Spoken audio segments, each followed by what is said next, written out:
gran amigo, el doctor Javier Sánchez Martínez, que nos va a discernir sobre el tema productos simétricos dibujables. Él es profesor e investigador tiempo completo en la Facultad de Ciencias en Física y Matemáticas, en la Facultad de Ciencias en Física y Matemáticas de la Universidad Autónoma de Chiapas, México. Hizo su licenciatura en el 2009 y doctorado en el 2013 en la Facultad de la Universidad Autónoma de Chiapas, en México. Sus estudios de la estructura topológica de los cocientes de productos simétricos son continuos.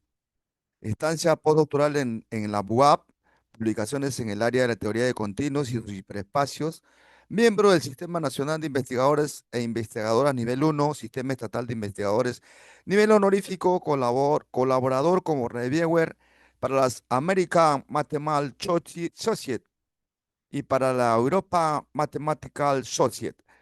Área de especialidad, la topología general, la topología de continuos, a hiperespacio de continuos y forma parte de la SEDA consolidado de topología y sus aplicaciones.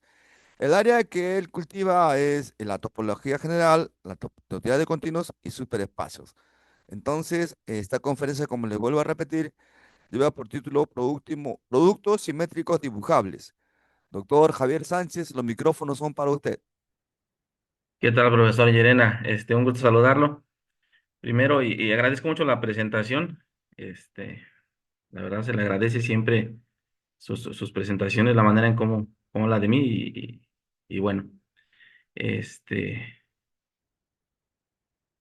voy a compartir pantalla. Me indican si se está viendo. Sí se ve con claridad. Sí se ve clarito. Perfecto. Bueno, pues muchas gracias por la presentación, por la invitación. Muchas gracias al comité organizador encabezado por la profesora Delia. Eh, pues voy a empezar con un poco de teoría de hiperespacios. El tema que voy a presentar es como muy geométrico, muy ilustrativo.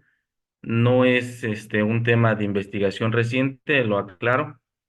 Y bueno, es como para motivar a aquellos quienes deseen iniciar en esta unitaria, que es la teoría de los hiperespacios.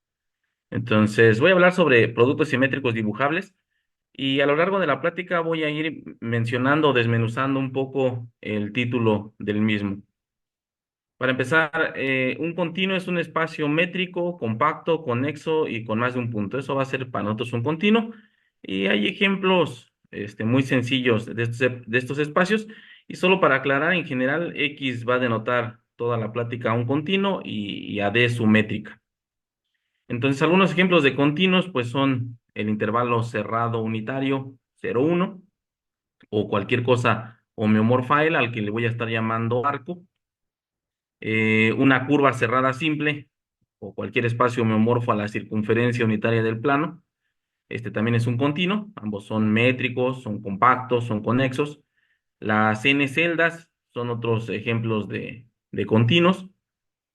Eh, Considerar la gráfica, por ejemplo, de la función seno de 1 entre x en el intervalo semiabierto 0,1, pues define un espacio que es conexo, pero no compacto, entonces basta con cerrarlo para así tener un espacio cerrado y acotado dentro de R2 y pues por tanto ser un continuo.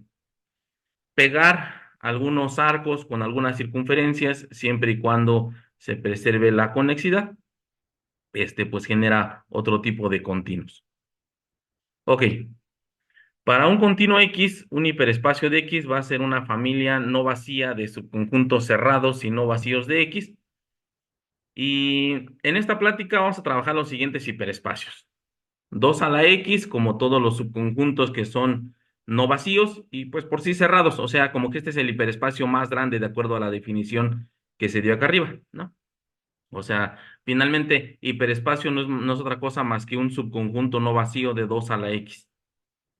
C de X, como aquellos elementos en 2 a la X, o sea, aquellos que son cerrados y que además son conexos. Aquí aclaro que como el espacio base es compacto, pedir que sea cerrado es equivalente a que sea compacto porque estoy trabajando en espacios Hausdorff. ¿Ok? Entonces, básicamente C de X son aquellos subconjuntos que son compactos, conexos y no vacíos. ese es C de X.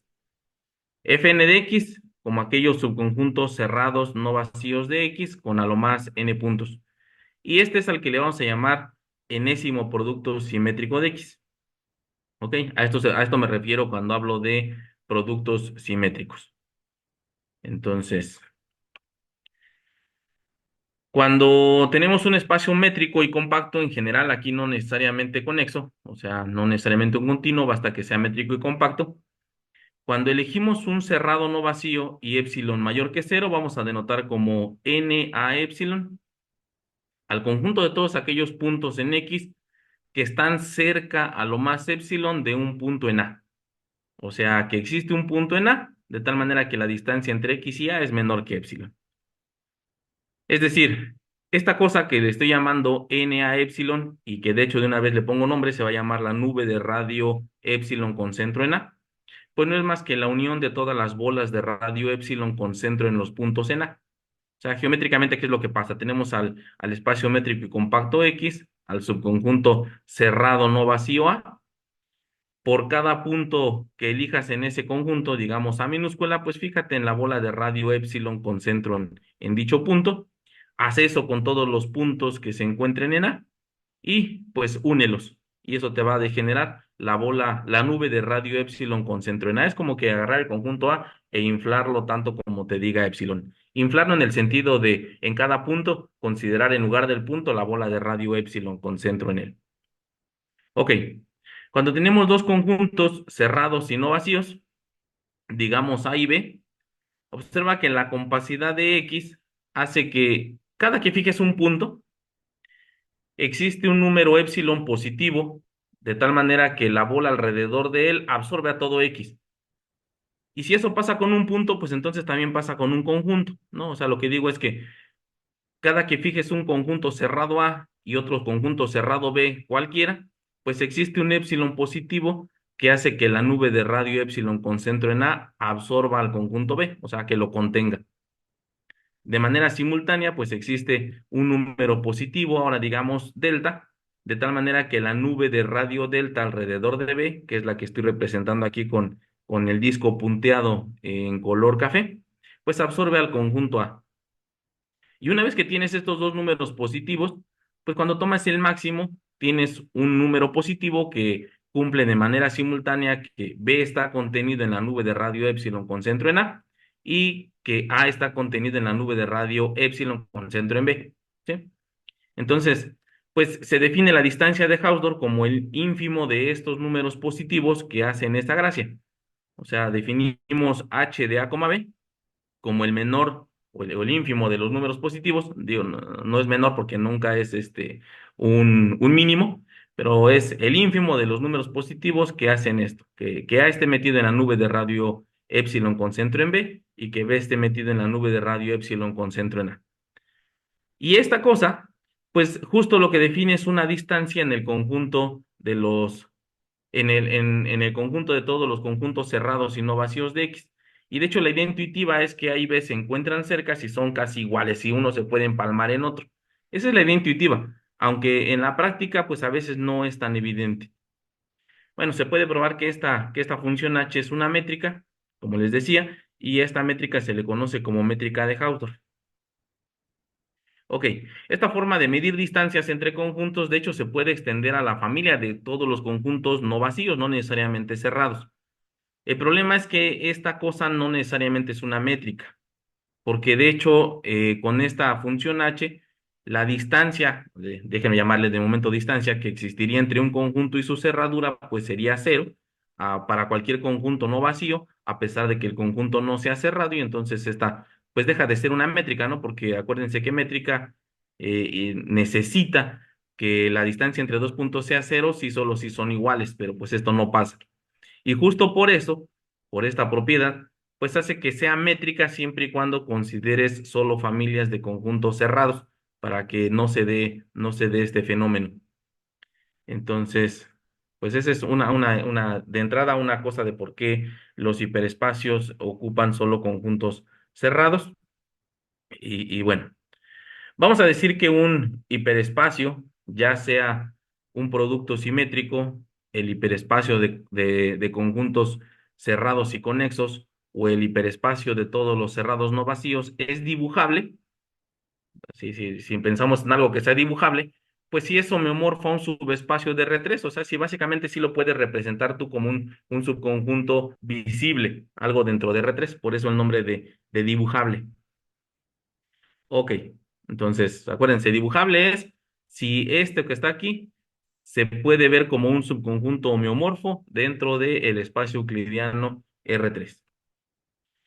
Bueno, hay un par de resultados que voy a ocupar aquí sin demostración.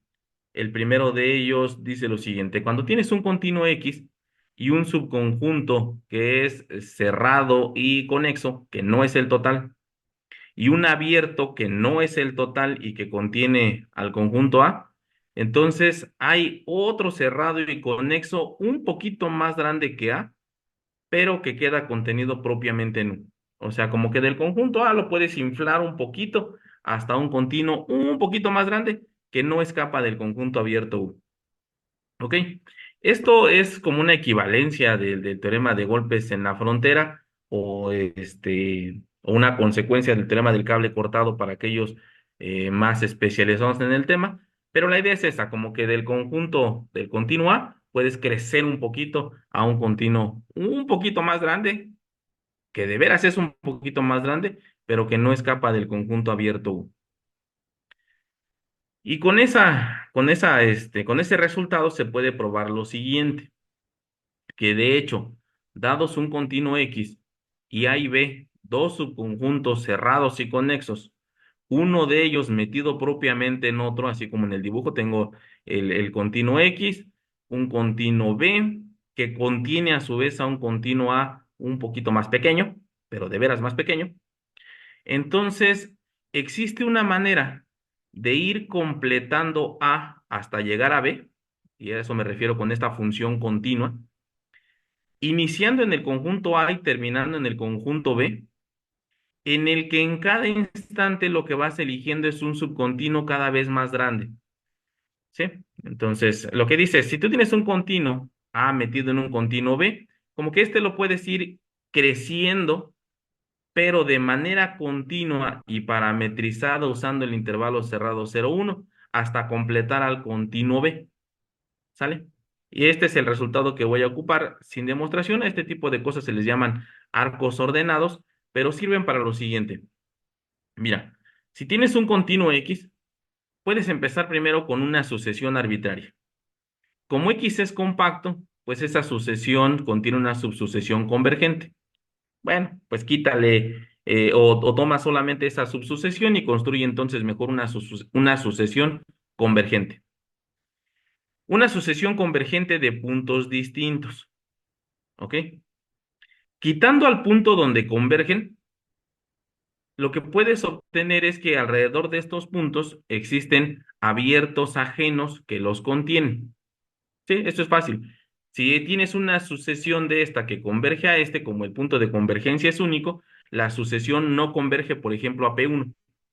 Y que no converja a P1 significa que existe un abierto alrededor de él que contiene a lo más una cantidad finita de estos puntos. Bueno, pues entonces quítale esos puntos y ya tienes un abierto que contiene perdón, sí, a estos puntos, incluso con algunos abiertitos, y entonces lo que tienes ya es un abierto que contiene a P1 y no contiene a ningún otro elemento de la sucesión. Incluso que con todo y cerradura no contiene a todos los elementos de la sucesión. Entonces, eso te sirve para construir el abierto ahora que contiene a P subíndice 2. ¿Sale? Entonces, convénzase de momento que cuando tienes un continuo y una sucesión de puntos, digamos P1, P2, P3, P4, así que convergen a algo, quitando al punto límite, existe una familia de conjuntos abiertos que van conteniendo a cada uno de los puntos de la sucesión y son ajenos dos a dos. Y de hecho, puedes pedir que el primer abierto, que el que contiene a P1 tenga diámetro, por ejemplo, menor que un medio, que el que contiene a P sub 2 tenga diámetro menor que un cuarto, que el que contenga a P sub 3 diámetro menor que un octavo, o sea que vayan decreciendo en radio en a lo más 1/2 a la n.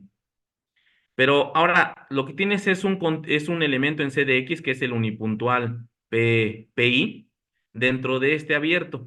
El primer resultado decía que puedes encontrar un subcontinuo un poquito más grande, de metido en este abierto y que contiene al punto. Bueno, pues entonces piensa que los que dibujé como abiertos ahora son continuos. Entonces ahora tienes una familia de continuos que van conteniendo a los puntos PI y que son ajenos 2 a 2. Bueno, pero en cada uno de los puntos y los continuos, pues tenías una función parametrizada entre 0 y 1 que iniciaba en el conjunto unipuntual P sub I y terminaba en este continuo. O sea, en cada punto tengo una función parametrizada del intervalo cerrado 0, 1. Pues entonces tenemos como que aquí una función en el que puedes elegir una cantidad numerable de coordenadas y que le asigna un cerrado. ¿Cuál es ese cerrado? Pues tanto como crezca en la primera coordenada, tanto como crezca en la segunda, ve uniendo esos conjuntos y pues como estos conjuntos tienen diámetro que va decreciendo al cero, el único punto que le falta para ser cerrado es agregarle pues agrégaselo y ya tienes a tu cerrado. O sea, lo que estoy diciendo es que puedes encontrar una función continua que sale del cubo de Hilbert a 2 a la x, que es inyectiva. Y entonces, pues este continuo, el continuo 2 a la x, siempre contiene copias del cubo de Hilbert. Y eso hace que este hiperespacio sea geométricamente muy grande, porque este ya no lo podemos dibujar. Entonces, 2 a la x nunca va a ser dibujable. ¿Ok? Entonces, empezamos mal con los hiperespacios. Estos que están aquí no son dibujables. Pero la plática era productos simétricos dibujables. Entonces, regresemos al caso de los productos simétricos. Entonces vamos a analizar bajo qué condiciones el producto simétrico sí es dibujable. Y para eso dejen empezar con algunos ejemplos. Tomemos como base el continuo 0, 1, o sea, el intervalo cerrado 0, 1. Y entonces en este caso, el segundo producto simétrico son parejas de puntos, no están ordenadas, pero bueno, podemos ordenarlas o podemos dibujarlas así, como conjunto, las parejas A, B, donde A es menor o igual que B y A es mayor o igual que 0 y B es menor o igual que 1. ¿Sale? O sea, como este que está aquí tiene un orden, pues puedes pensar que estos conjuntos están ordenados.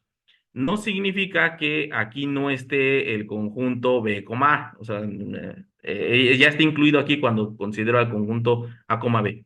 Pero la manera de representar esto de manera ordenada, pues hace pensar en una función muy natural de f2 de x a r2, que es pues a cada conjunto A, B, olvídate ahorita que estaban ordenados, pues asígnales cuál es el más pequeño y cuál es el más grande. O sea, el elemento en R2 que define al mínimo entre A y B y al máximo entre A y B. Y pues ya está, tienes una función que aquí no se ve, pero bueno, esta es continua, utilizando la métrica que les platiqué hace rato, la métrica H, es continua, es inyectiva, y como este espacio resulta ser compacto, entonces este se vuelve un encaje. O sea que f2 de x es homeomorfo a la imagen bajo esta función vista en R2. Y en R2 la imagen pues consta de aquellos puntos con coordenadas entre 0 y 1, porque estos dos van a estar entre 0 y 1, donde la primera es menor o igual que la segunda. O sea que el hiperespacio f2 del intervalo pues resulta ser homeomorfo a los elementos en R2, a los pares ordenados en R2, con coordenadas entre 0 y 1, pero donde la primera es menor o igual que la segunda, y eso pues es este triángulo relleno. Ok, entonces F2 del intervalo sí es dibujable. Vamos bien. Si avanzamos un poquito, ahora para el caso 3, para el tercer producto simétrico de X, pues observa que por cada punto que se encuentre en F2 de X para construir un elemento en F3, pues basta agregarle una coordenada. Entonces, ¿qué pasa si en cada punto, pues te fijas en aquellas ahora conjuntos de 3 puntos, digamos A, B y C, donde C varía entre 0 y 1? O sea, constará de todos los elementos en F3 de X que tienen a los puntos A y B. Esto que está aquí tiene una ventaja. Observa que si C está entre 0 y 1, en algún momento C se vuelve A. O sea, en algún momento estás en el punto A, B. Y después cuando C es B, pues vuelves a estar en el punto A, B. Como C se encuentra entre 0 y 1, pues esto que está aquí es un intervalo. Es un intervalo, pero en donde coinciden dos de sus puntos. De hecho, sus puntos extremos que son cuando C es A y cuando C es B. O sea, se puede visualizar como un segmento en el que identifica sus puntos extremos y eso pues genera un círculo. Ok, o sea, para construir F3 de X lo que tienes que hacer es en cada punto dibujar un círculo. Ok, pues eso no es más que elegir un sólido de revolución, o sea, girar esto que está aquí sobre sobre la diagonal. Y bueno, uno puede ver que se, se gira sobre la diagonal, ¿sale? Ok. Y entonces, en un modelo para F3 del intervalo, pues resulta ser, aquí lo pinté como una tres celda tal cual, pero realmente es como un diamante, en donde en la diagonal del diamante aparecen los conjuntos unipuntuales, que no mencioné, pero los conjuntos unipuntuales están colocados aquí abajo también. ¿Ok? Entonces, geométricamente es otra vez un subconjunto de R3. Entonces, F3 del intervalo, pues también es dibujable. Y de hecho es esta tres celda. Y algo más. Cuando tienes un continuo X y un número natural, observa que si fijas n de sus puntos que sean diferentes, entonces un elemento en Fn de X básico, pues que contenga al conjunto ahora de los puntos X1 hasta Xn, se vuelve homeomorfo a elegir abiertos alrededor de cada uno de los puntos que contengan a estos que están aquí. O sea, U1 es un abierto que contiene a X1, U2 es un abierto que contiene a X2 y UN es un abierto que contiene a Xn. Esto en el caso de elegir exactamente n puntos. No funciona si aquí la cantidad de puntos que le elijo es más pequeña. Pero bueno, se puede verificar que los abiertos básicos en Fn de X para un conjunto de exactamente n puntos es homeomorfo a un producto cartesiano de conjuntos abiertos que contengan a los respectivos puntos. O sea que cuando tengas un intervalo, pues observa que ahí las vecindades de los puntos son intervalos otra vez. O sea que en el caso en que tengas un número n mayor que 3 y x contenga un arco, dentro de Fn de x puedes dibujar una n celda. Y entonces, cuando la n es más grande que 3, pues ya no puede ser dibujable porque ya tiene algo que no se puede encajar en R3. Y entonces, para cualquier continuo X que contenga un arco, Fn de X no es dibujable si n es más grande que 3. Eso reduce mucho el caso. O sea, si quieres productos simétricos dibujables, tienes que pensar en el caso n a lo más 2. Un poquito más, esto ya se sabía desde hace mucho, nada más que no con el término dibujable. De hecho, cuando se definen los productos simétricos, por ahí de 1931, se prueba que si X es homeomorfo al intervalo cerrado 0,1, entonces, y n es más grande que 3, entonces Fn de X no es homeomorfo a ningún subespacio de Rn. O sea, como venía platicando hace rato que F3 del intervalo era una 3 celda, uno podría pensar que F4 del intervalo pues era una 4 celda, pero no. De hecho, ya se sabe que F4 del intervalo no es una 4 celda y de hecho no es homeomorfo a ningún subespacio de R4. En ese mismo artículo, prueban lo siguiente.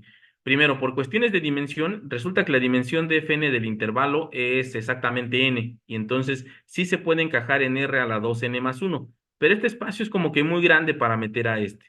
Y de hecho, la pregunta que sigue abierta es, si X es el intervalo cerrado 0,1, ¿será que Fn de X es homeomorfo a un subespacio de Rn más 1?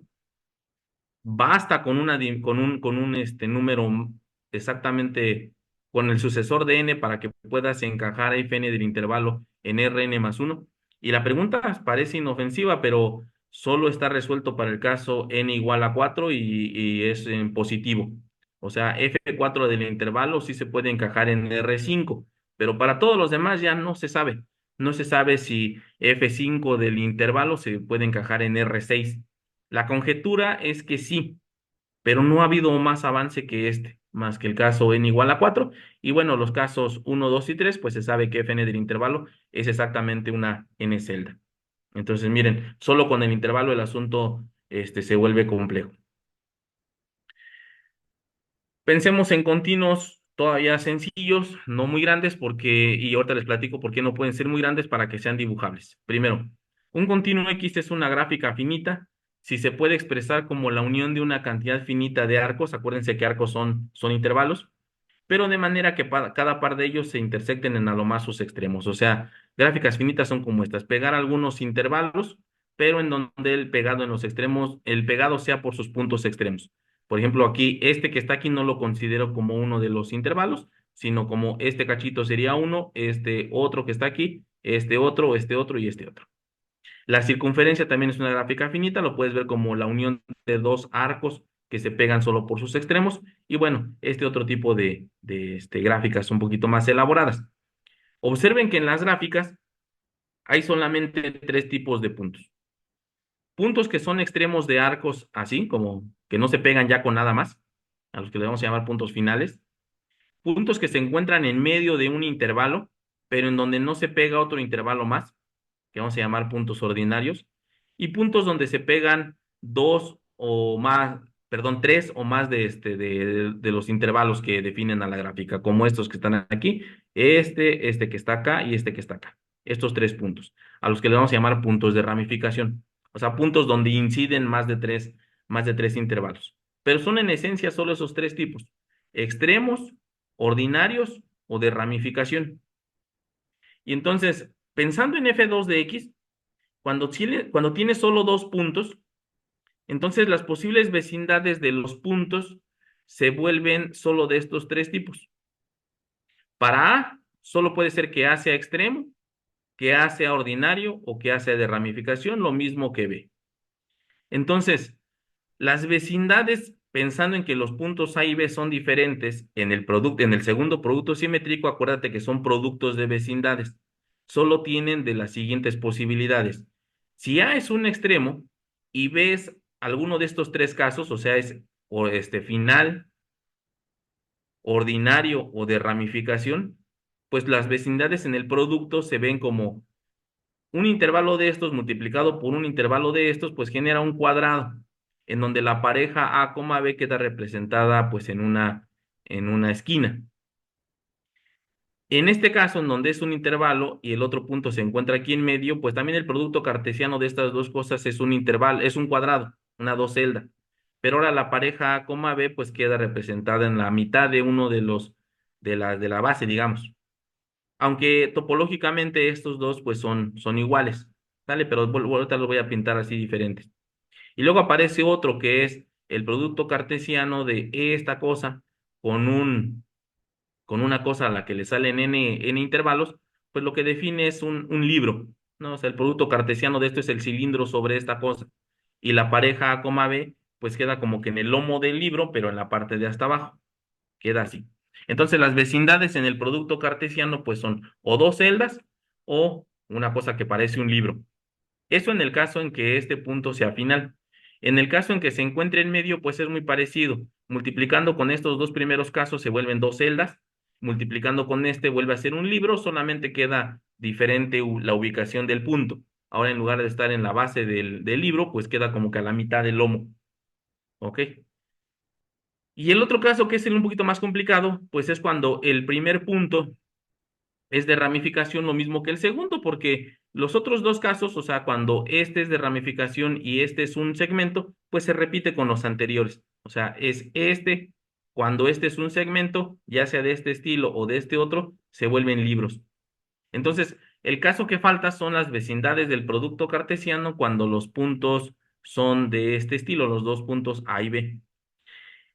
Entonces, en ese caso, y ahorita voy a pensar el caso en que A es diferente de B, ¿qué pasa con el producto cartesiano? Y les digo el producto cartesiano porque acuérdense que las vecindades en el segundo producto simétrico, cuando los puntos son diferentes, se vuelven productos cartesianos de vecindades.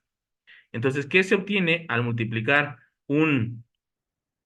una cosa que tenga así le vamos a llamar n odo, porque le salen n arcos que inciden en A, con un M odo, considerando M arcos que inciden en B? Entonces, ¿cuál es el producto cartesiano de estos dos? Dentro del producto cartesiano aparecen algunos pares ordenados que voy a distinguir. Por ejemplo, piensa en aquellos pares ordenados donde la primer coordenada es alguno de los es, que son aquí extremos de estos segmentos, y la segunda coordenada es el corazón de este meodo, digamos el punto B. Entonces, de esos tienes n puntos, n pares ordenados, de la forma E y B. Y algo parecido con aquellos puntos donde la primer coordenada ahora es el corazón de este nodo, y la segunda coordenada es el extremo de este M-nodo, ¿sale? Entonces ahora tienes las parejas A, F, I. Hay caminos naturales que unen cada uno de estos puntos con los de acá dentro del producto cartesiano. Por ejemplo, fijemos E y B. E y B. Un camino que va de la pareja E y B a la pareja AF1, pues dejas fijo EI y la segunda coordenada la empiezas a mover desde B hasta F1. Y eso describe un segmento que une el punto E1B con el punto E1F1, que es el que está aquí.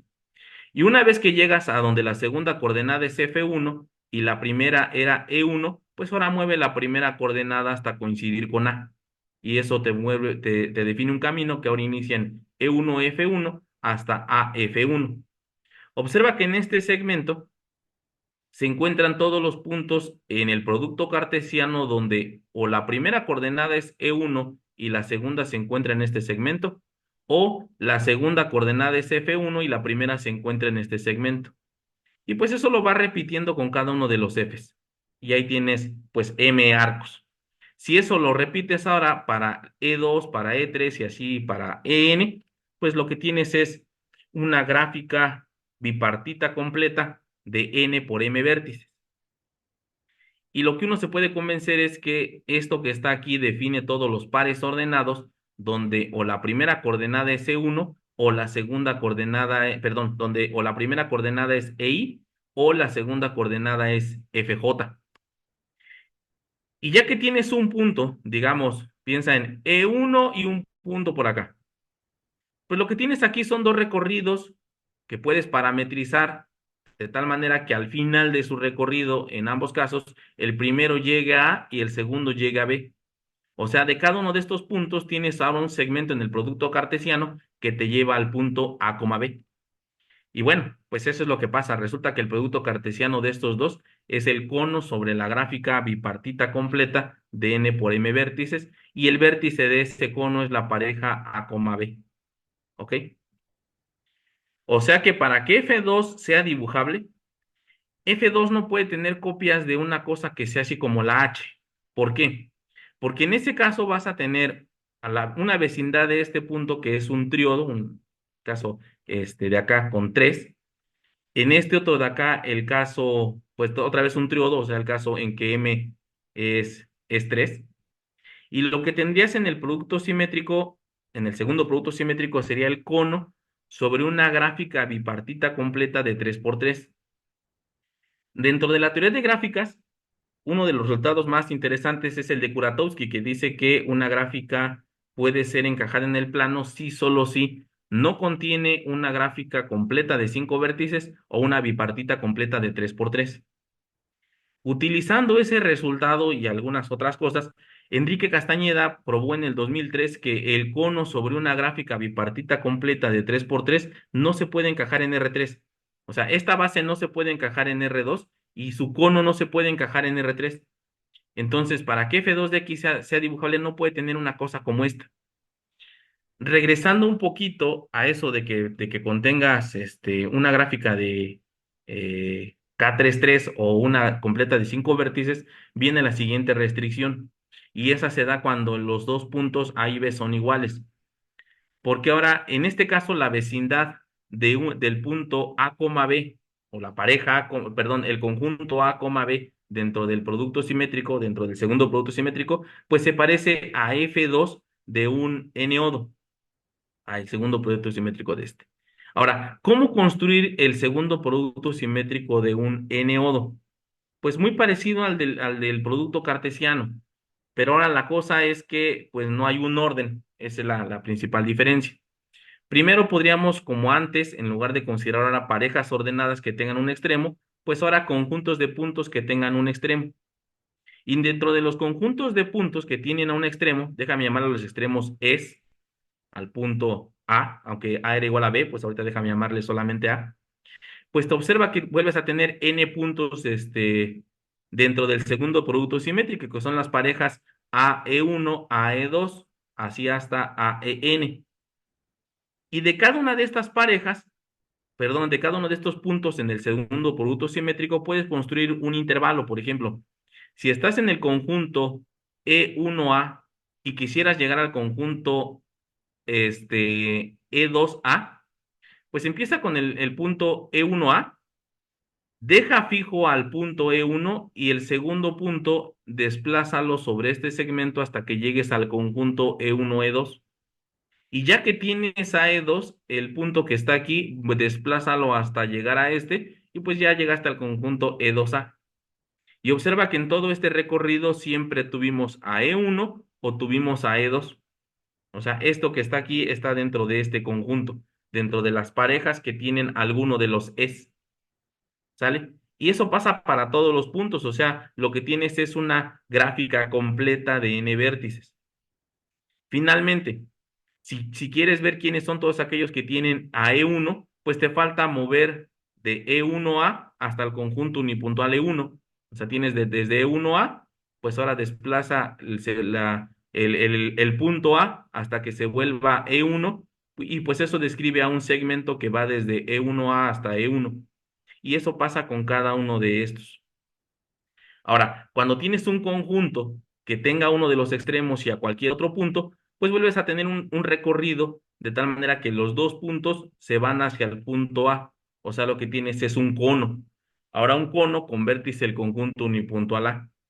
O sea que F2 de un n-odo contiene al cono sobre una gráfica completa de n vértices a la que le salen n segmentos. Ahí está. Y pues las cuentas dicen que además esto que está aquí construye a todo el segundo producto simétrico de un n-odo. Y acuérdense, K5 no cabe en R2. No es fácil probar, pero se puede, que su cono no se puede encajar en R3. O sea que si X es una gráfica finita, para que F2 de X sea dibujable, no puede tener copias de la H, ya habíamos dicho, ni tampoco puede tener copias de un 5-odo. No pueden tener puntos al que le incidan más de cinco arcos. Y entonces se vuelve ya muy restrictivo. ¿Quiénes son todas las gráficas que no tienen dos puntos de ramificación ni puntos de orden mayor o igual que 5? Bueno, pues esos solo se vuelven subcontinuos metidos en la unión de dos circunferencias que se peguen por un punto de un continuo llamado continuo 8. Pero la pregunta ¿es F2 de este continuo dibujable? ¿F2 de esto puede encajarse en R3? Ya sabíamos que F2 del intervalo sí. Para construir el segundo producto simétrico de este continuo, observa que tienes que ver lo siguiente. Parejas de puntos. Bueno, conjuntos con dos puntos. Los dos puntos se encuentran en este círculo, los dos puntos se encuentran en este otro círculo o se encuentran uno de un lado y otro del otro. Cuando tienes uno de un lado y otro del otro, pues eso se vuelve algo parecido al producto cartesiano de dos círculos. Y el producto cartesiano de dos círculos, acuérdense que es un toro. Te falta ver cómo se ven el segundo producto simétrico del círculo para construir un modelo de esto. Y eso pues lo podemos hacer de la siguiente manera. Ya teníamos construido el segundo producto simétrico de un intervalo. Acuérdense que era un triángulo relleno. Si dentro de ese segmento piensas que el 0 es igual a 1, o sea, tomas el cociente, pues lo que obtienes es el círculo. Ok, pues simplemente fíjate entonces para construir su modelo, cómo se vuelven los conjuntos que contienen al 0, pégalos con los que contienen al 1. En la construcción del modelo geométrico de F2 del intervalo, los que contienen al 0, pues se encuentran dentro de este segmento, son aquellos pares de puntos donde la primera coordenada es 0. Y los que contienen al 1 se vuelven parejas de puntos donde la segunda coordenada es 1, porque el máximo está forzado a ser 1, y si tiene al 0, pues el mínimo se vuelve 0. Entonces tienes que pegar estos puntos con los que se encuentran acá. ¿De qué manera? Bueno, puntos que estén aquí hacen el recorrido de 0 a 1. Y puntos que estén de aquí para acá hacen el recorrido aquí está, de 1 a 0. O sea que el pegado se pega con este lado, pero vía esta orientación. Este lado se pega con este otro. Y para hacer ese pegado lo que podemos hacer es romper aquí en la altura de este triángulo pegar primero la parte azul y luego pegar la parte negra. Donde rompimos tenemos que volver a pegar. Y lo que se obtiene es una dos celda en la que el pegado se hace por lados opuestos, ¿sale? Y eso recordarán que es una banda de Möbius. Entonces, el segundo producto simétrico de del 8, pues es un toro en donde estaban el producto cartesiano de los dos círculos y dos bandas de Möbius. Entonces, nada más hay que identificar qué parte de las bandas de Möbius se pegan con el toro y bueno, se puede verificar que el pegado se hace uno por un paralelo y otro por un meridiano. Como este toro está hueco, pues una de las bandas se puede acomodar dentro del toro y la otra banda se puede acomodar al exterior del toro. Eso se puede hacer, o al menos eso, de eso nos convenció Enrique Castañeda en el 2003. Él prueba que F2 del 8 sí se puede meter en R3 y por tanto F2 del 8 es dibujable. Ahí está. Y de hecho ese es su teorema. No solo prueba que en las gráficas finitas pasa eso, prueba que si X es un continuo localmente conexo, F2 de X es encajable en R3, si solo si es un subcontinuo del continuo 8. Y aquí habla de los continuos localmente conexos porque realmente lo único que se ocupa para probar lo que les acabo de mencionar es que el espacio sea arcoconexo. Pasando al caso 3 y solo de la circunferencia, Borsuk probó que F3 de la circunferencia es homeomorfo a la esfera S2 por la esfera S1, pero después Raúl Bott lo corrige y prueba que en realidad F3 de la circunferencia es una tres esfera. O sea, no es dibujable, pero sí se conoce más o menos la estructura del tercer producto simétrico de la circunferencia. En este caso es una tres esfera. Y no siempre se vuelven esferas. De hecho, Chinen y Koyama en el 2010 prueban que para el caso n mayor que 3, Fn de la circunferencia no es homeomorfo a ninguna variedad compacta y orientable m-dimensional para cualquier m menor o igual que n. Pero bueno, regresando a la parte de dibujable. Ah, bueno, y otro modelo interesante que se construyó pues ya hace algunos años en el 2018 y para que vean cómo se vuelve complicado este asunto, es que en el caso en que X sea solo tres arcos pegados por un punto, o sea, un tríodo simple, entonces F3 de X contiene al cono sobre una botella de Klein. Y de hecho es una botella de Klein a la que le aparecen tres discos en medio, un disco que cierra como que el asa de la botella de Klein. O sea, se tiene su modelo completo, pero en particular, cuando X solo son tres intervalos que se pegan por un punto, F3 de X contiene al cono sobre esta botella de Klein. Se vuelve sumamente complejo. Bueno, este, eh, aquí, de hecho, pues de los continuos localmente conexos, aquellos que son dibujables, su tercer producto simétrico, solamente son el arco, esto lo prueba Castañeda. Y pregunta, ¿será que hay un continuo que no sea localmente conexo de tal manera que F2 de X sea dibujable? Porque de los localmente conexos eran subcontinuos del 8. Habrá uno no localmente conexo que sea dibujable. Y el primero en el que uno piensa, pues es el continuo seno de uno entre X. Por varios años estuvo abierta esta pregunta. Y de hecho es Alejandro Illanes en el 2008 que construye un modelo geométrico para F2 de este continuo. Y entre otras cosas, dentro de su descripción, pues prueba que F2 de esta cosa sí se puede meter en R3. Da su modelo, da sus parametrizaciones, unas parametrizaciones bastante complicadas, pero prueba que F2 de X sí se puede meter en R3. ¿Será que F3 de X sea dibujable? Digo, porque F3 del intervalo, pues sí se puede meter en R3. Y aquí la idea es que como que F2 de esta cosa, pues es fijarte en F2 de la víbora que se encuentra aquí y fijarte qué pasa en su cerradura. Y F2 de esta cosa, pues es una dos celda. O sea, pareciera que su cerradura como que sí tiene mucho chance de aparecer en R3. Pero ¿no será que pasa lo mismo que con el intervalo para que F3 sea dibujable? No lo sé. Esa es una pregunta que aquí les quiero poner. ¿Es F3 del continuo seno de uno entre X dibujable? Y bueno, esta es como pregunta. Realmente creo que también se pueden considerar compactaciones de este estilo, pero también que converjan de este otro lado por acá. Creo que en ese caso también tienes otro continuo que no es localmente conexo, pero que F2 sigue siendo dibujable, o sea, le puedes pegar aquí otra vez un segmento y continuar esto con una compactación. Creo que también es dibujable, aunque tampoco estoy seguro. Y son preguntas que están ahí, que son bastante aterrizables y que creo que se pueden abordar en algún momento. Y bueno, ya nada más para terminar la exposición y no aburrirlo más, quisiera terminar con esta frase que encontré que dice, toda teoría comienza con una idea, pero solo perdura cuando encuentra una comunidad que la cultiva.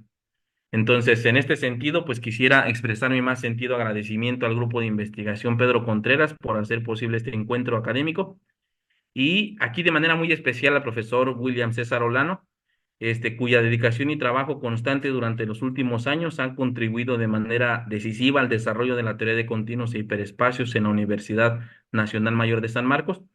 Que este esfuerzo siga inspirando nuevas preguntas, nuevas colaboraciones, nuevas ideas para las generaciones futuras. Y pues nuevamente agradecer a todo el grupo de investigación Pedro Contreras y a la profesora Delia que encabeza este comité organizador por este evento. Y pues ahora sí, muchas gracias.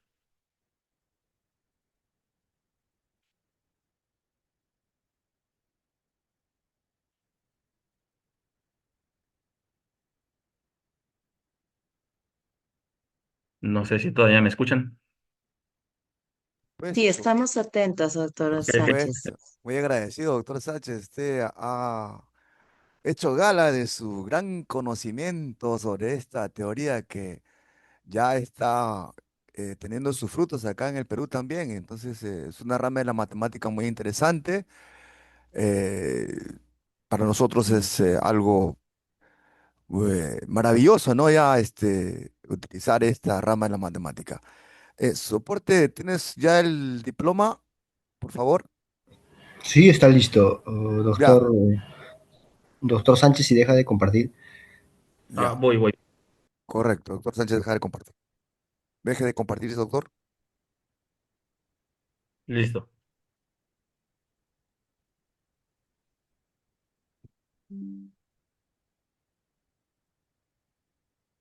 Bien, entonces a nombre de el grupo Pedro Contreras, a nombre de de la Universidad Mayor de San Marcos y explícitamente a nombre de la Facultad de Matemáticas de la Universidad de San Marcos, le hacemos la entrega simbólica de su certificado de ponente en en este evento que hemos realizado.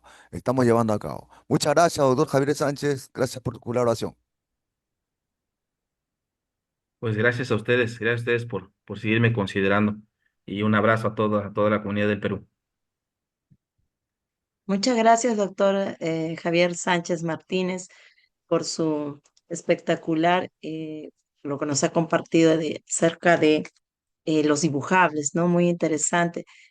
Al respecto de lo que usted mencionaba en su ponencia, por ahí es interesante cómo los objetos complejos como los FNDX, ¿no? Pueden ser visualizados, ¿no? Al menos o representados de una manera geométrica. Y me llevo esa idea y tenía una pequeña de todo inquietud al respecto, ¿no? Y es que, si me permite, ¿no? Con Sí. respecto de los mapeos inducidos en los hiperespacios, ¿no? Eh, por ese lado, ¿quiénes están actualmente, ¿no? Haciendo el desarrollo, el avance, dando continuidad a los FKN? Ah, ya. Sí, en algún momento las funciones inducidas en productos simétricos, pues las empezaron a desarrollar Enrique Castañeda, Franco Barragán, un servidor en cocientes de productos simétricos, y a partir de ahí han aparecido pues como que más hiperespacios relacionados a a los productos simétricos, productos simétricos anclados en puntos, anclados en conjuntos, como mencionan los FNK. Y ese es un área que estamos justo desarrollando acá en la Universidad Autónoma de Chiapas, junto con los colegas Florencio, Aarón, José Antonio, Roberto Carlos, y pues se unen a las discusiones generalmente Eduardo García, Jesús Díaz, José Luis Suárez, creo que no olvidé a nadie más, espero que no. Pero sí somos un grupo más o menos grande de colaboradores que hemos estado trabajando últimamente en funciones inducidas en estos hiperespacios, pero también hay otros colegas en la Universidad Autónoma del Estado de México, en en la UAP, en Puebla, en la misma UNAM, que han estado abordando esos temas de funciones inducidas. De hecho, me parece que hay dos pláticas que va a haber al respecto sobre este tópico. Creo que Roberto va a hablar de algo por el estilo. A lo mejor él les podrá decir un poquito más al respecto.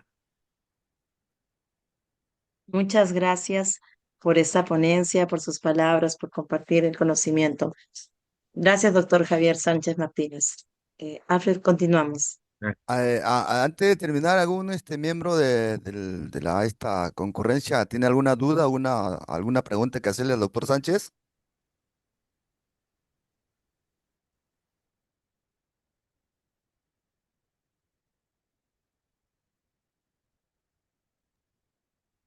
Luego. Entonces ¿Podría vamos ser a una? dime, ¿Podría ser una? Claro, doctor. claro, adelante. ¿Qué aplicaciones prácticas tiene actualmente la teoría de continuos? Aplicaciones prácticas, bueno, pues habría que ver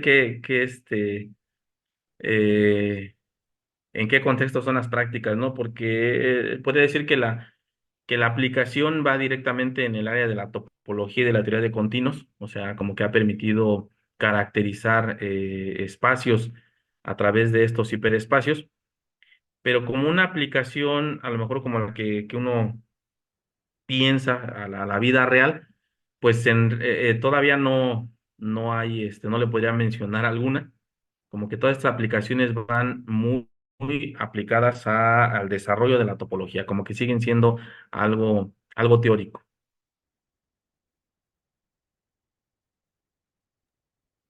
Muchas gracias. ¿Alguien más? ¿Una pregunta más o ya no hay más que contestar entonces de parte del doctor Sánchez? Perfecto. Muchas gracias, Javier. ¿No? Gracias a ustedes.